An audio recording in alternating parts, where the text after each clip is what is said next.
Buenos días, vamos a dar comienzo al curso con algunos fundamentos relacionados a la materia de física, empezando por algunos conceptos básicos, entre ellos el mismo concepto de física.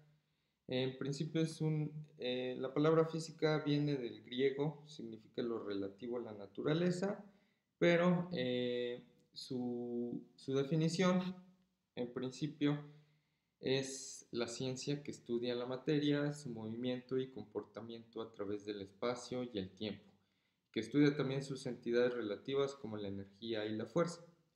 Desde este momento se está implicando que estamos estudiando materia, que podemos llamarlo como cualquier objeto, eh, que pues bueno, tiene un cierto movimiento y en principio pues llega a tener estas cantidades que más adelante vamos a analizar con más detenimiento. La materia, por otro lado, es cualquier sustancia con masa y ocupa un lugar en el espacio al tener volumen. Es decir, de nuevo, estamos haciendo pie en el hecho de que cierta masa tiene, más bien la materia tiene masa y ocupa un lugar en el espacio. El movimiento es el cambio de posición de un objeto con respecto a sus alrededores en cierto intervalo de tiempo. Bien, en principio el movimiento pues, es lo que vamos a analizar más a detalle, al menos en estas primeras unidades, de tal forma que la física tal cual en este curso la vamos a dividir en dos puntos esenciales de la mecánica clásica, entre ellos, pues bueno, la cinemática que nos explica cómo se mueven los objetos, es decir, si yo tengo algún objeto que se mueve a través de cierta trayectoria, pues yo voy a poder ser capaz de ver cómo es que va cambiando su posición en esta trayectoria, por supuesto, a través de esta definición, ¿no? Nos dice que es un cambio de su posición con respecto a sus alrededores en cierto intervalo de tiempo. Si nos detenemos un poco a poder pensar en qué es el tiempo, pues bueno, al menos para fines de esta materia, el tiempo simplemente va a ser el parámetro que nos va a estar definiendo en dónde se colocan los objetos en ciertos intervalos de la unidad que nosotros definamos para el tiempo y es lo que vamos a estar definiendo. En cambio, la dinámica nos explica el por qué se mueven los objetos, es decir, si yo tengo el mismo objeto que se mueve a través de otra cierta trayectoria, pues entonces nosotros vamos a poder ser capaces de explicar qué es lo que causó el cambio del objeto de esta posición a esta otra, qué es lo que lo provoca. Y eso lo haremos a través de ciertas cantidades que veremos más adelante.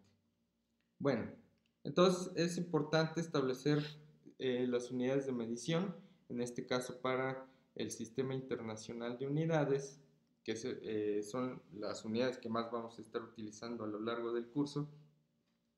Vamos a definir tres tipos de unidades fundamentales que son longitud, tiempo y masa. Para la longitud en el sistema internacional vamos a utilizar la cantidad de metros que se abrevia con una m minúscula. Para el tiempo usaremos los segundos abreviados como una s minúscula también y la masa en kilogramos abreviado como kg. Estas unidades naturalmente ya se utilizan en algunos aspectos de la vida cotidiana, entonces no debería causar mayor problema el uso de estas unidades. Desde luego que hay otros sistemas de medición, por ejemplo el sistema inglés, en el cual la longitud se mide en, en pies, el tiempo se mide en segundos también y la masa se mide en libras. Eh, Esto, bueno, depende del país en el que se estén realizando las mediciones, pero en principio para casi todas las unidades físicas vamos a estar utilizando metros, segundos y kilogramos. Bien, al tener unidades, pues vamos a poder tener algunas en principio a realizar operaciones entre ciertas unidades, y el análisis dimensional lo único que sugiere es que las unidades sean tratadas como cantidades algebraicas. De esta forma que si yo tengo algún cierto valor, que por ejemplo son, no sé, eh, algún, algo que, no sé, perdón, cierta cantidad de metros y yo lo divido entre cierta cantidad de segundos, pues desde luego que yo estoy aquí haciendo la división, mi resultado final va a estar dado en cierta cantidad de metros sobre segundos. ¿De acuerdo? Entonces, las unidades, así de sencillo, simplemente si yo hago una división, pues las unidades van a estar también divididas, es tratarlas como cantidades algebraicas, es lo más importante del análisis dimensional, y por absurdo que esto parezca, es una cantidad increíble, perdón, es una herramienta increíblemente útil mientras se hacen las comprobaciones de algunas operaciones, sobre todo, porque a veces entre las cantidades numéricas se pierden ciertos valores y bueno, teniendo las cantidades algebraicas de las unidades, pues es fácil corroborar que se está realizando bien el cálculo. Bien, entonces como les mencionaba, también la conversión en unidades se vuelve importante de acuerdo al tipo de mediciones que nosotros tengamos, y pues aquí les incluyo estas tablas en donde vienen ciertas conversiones de unidades, por ejemplo, de metros a kilómetros, a pies o a millas. Y todo esto viene en el apéndice A del libro que ya les mandé. El apéndice se encuentra casi al final del texto, entonces ahí lo podrán ustedes consultar. Aquí en este apartado pues les incluí las tablas que corresponden a las unidades de longitud, masa y tiempo, que son las más útiles, al menos en estos primeros lapsos del curso, en donde ustedes podrán consultarlo con mayor facilidad. Y bueno, dentro de la conversión de unidades, y no solo eso, sino en principio para todo el curso, es importante tomar en consideración lo siguiente. Cuando se realicen cálculos, es útil siempre incluir las unidades a través de todo el cálculo. Es decir, si por ejemplo aquí yo tenía las ciertas unidades de metros y ciertas unidades de segundos, pues entonces yo incluyo las unidades para poder tener certeza de que yo tengo mi resultado correcto. Entonces, sí es una herramienta también bastante sencilla, no cuesta mucho escribir las unidades, y sobre todo si los cálculos son muy extensos, es bien útil tener siempre las unidades escritas en un paso anterior para no perder de vista pues, de lo que estamos tratando, ¿no? Entonces aquí mejor le voy a tachar y le voy a poner que es obligatorio. Es obligatorio siempre incluir las unidades a través de todo el cálculo. Digo, es bueno hacer la costumbre de siempre poner las unidades. Les digo, no cuesta mucho trabajo, y siempre podemos nosotros regresar un paso antes para corroborar que nuestras unidades sean correctas y realizar análisis dimensional en caso de ser necesario, y con eso podemos nosotros tener cálculos mucho más exactos y ahora sí que en menor tiempo sin la duda de si hice un paso mal o no. ¿Ok? Entonces, tómenlo bastante en consideración de colocar las unidades. Bueno, vamos a realizar este siguiente ejemplo que nos dice: en una autopista interestatal en una región de Wyoming, un automóvil viaja con una rapidez de 38 metros sobre segundo. Y se nos pregunta, ¿el conductor rebasó el límite de rapidez de 75 millas por hora? Bueno, ¿qué tenemos que hacer? Conceptualizar de que si nos dan una rapidez en metros sobre segundo y nos preguntan si rebasó la rapidez en millas por hora, desde luego yo tendría entonces que convertir esto a metros sobre segundo, y si ese valor es mayor a 75 millas por hora, pues entonces la respuesta sería sí. En caso contrario, pues la respuesta sería no, obviamente.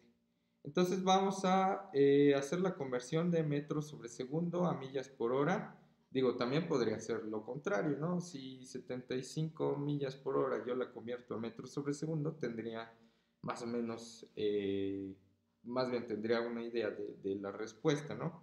Pero vamos a hacerlo de manera directa, ¿no? Es decir, vamos a convertir 38 metros sobre segundo, 38 metros sobre segundo, a convertirlo a millas por hora. Esta es la metodología que a mí me gusta utilizar, poniendo paréntesis.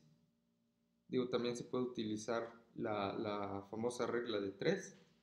Pero bueno, aquí, porque quiero hacer un poco de análisis dimensional, si yo en el numerador tengo metros y al final de cuentas no tengo metros en mi resultado final, significa que los quiero de una forma u otra pues eliminar. Entonces voy a poner metros aquí en el denominador de tal forma que metros entre metros, pues se me va a hacer un 1, se me elimina la unidad y voy a tener la cantidad que yo quiera arriba. Entonces aquí voy a tener millas. ¿Ok? Entonces, aquí lo importante sería preguntarnos cuántos metros equivalen a una milla. O viceversa, cuántas millas equivalen a un metro. En principio es una cantidad que en muchas ocasiones ya se sabe, ¿no? 1609 metros. 1609 metros son equivalentes a una milla. Si no, fácilmente puedo yo irme a la tabla de milla a metro, 1609. Aquí tenemos la cantidad que queríamos. Bueno, sin embargo, también es importante hacer la conversión de esta cantidad de tiempo, en donde pues en el denominador tengo segundos. Como lo quiero eliminar, lo pongo aquí en el numerador y abajo pues quiero tener horas. Entonces, si nos preguntamos cuántos segundos equivalen a una hora, nosotros podemos saber que son 3600 segundos. ¿De acuerdo? Entonces, este es el cálculo que tendríamos que realizar. 38 entre 1609 por 3600. Bueno, vamos a hacer el cálculo. 38 por 3600 entre 1600, que lo hice al revés, pero no importa, el orden de los factores no altera el producto, y nos queda 85. 85 millas por hora. Millas por hora. Es decir, 85 es mayor a 75. La respuesta de que si rebasó el límite de rapidez es sí. Sí rebasó el límite de rapidez porque va a mayor rapidez, ¿no? Bien, entonces, para terminar, lo que son las cifras significativas, eso también es un punto importante a la hora de realizar cálculos. A través de este enunciado nos dice que cuando se multiplican muchas cantidades, o no solo muchas, sino más de una, el número de cifras significativas en la respuesta final es el mismo número de cifras significativas en la cantidad que tiene el número más pequeño de cifras significativas. ¿Qué significa esto? Vamos a verlo a través de este ejemplo. El número de cifras significativas que tenga mi número final, es decir, la respuesta, va a ser igual al número menor de cifras significativas de mis productos. Es decir, ¿qué es una cifra significativa? Es a grandes rasgos, si por ejemplo yo tengo una regla de esas que miden en centímetros y yo tengo un objeto que mide por ejemplo 2 centímetros, pues obviamente yo no voy a poder decir que este objeto mide 2.1254387, etcétera, ¿no? Estos números después del 2 yo ya me los estoy inventando y yo sé perfectamente que estos números en realidad pues no aportan una cantidad exacta. Hasta donde yo sé que es exacto es hasta el 2. Entonces 2 sería mi cifra significativa en esta medición. En este caso, estos valores ya están dados, es decir, 38.0 es un valor que ya me dieron en la medición. Es un valor que yo podría considerar como exacto hasta este número. Entonces, las cifras significativas en este caso serían 1, 2, 3. Para los demás datos, pues tengo 4 cifras significativas aquí, 4 cifras significativas acá, pero me dicen en el enunciado que el número de cifras significativas en la respuesta final es el mismo que el número de cifras significativas en la cantidad que tiene el número más pequeño de cifras. Es decir, si aquí tengo 4 cifras, aquí tengo 4 cifras y aquí tengo 3 cifras, el número final de cifras será 3 aquí. Es sencillo, un poco redundante, pero es importante porque si yo hubiera puesto en mi cálculo el valor que tengo en la calculadora, esto suena descabelladamente erróneo si yo hubiera puesto todas estas cifras. Obviamente es muy difícil medir a tanta exactitud una rapidez y más de un vehículo. Con el tacómetro es simplemente una agujita que más o menos le atina un número. Entonces, por eso es que nos quedamos hasta este valor. Es bien importante. No se queden con todas las cifras que en su calculadora les representa. Muchas calculadoras tienen hasta 8 cifras y pues bueno,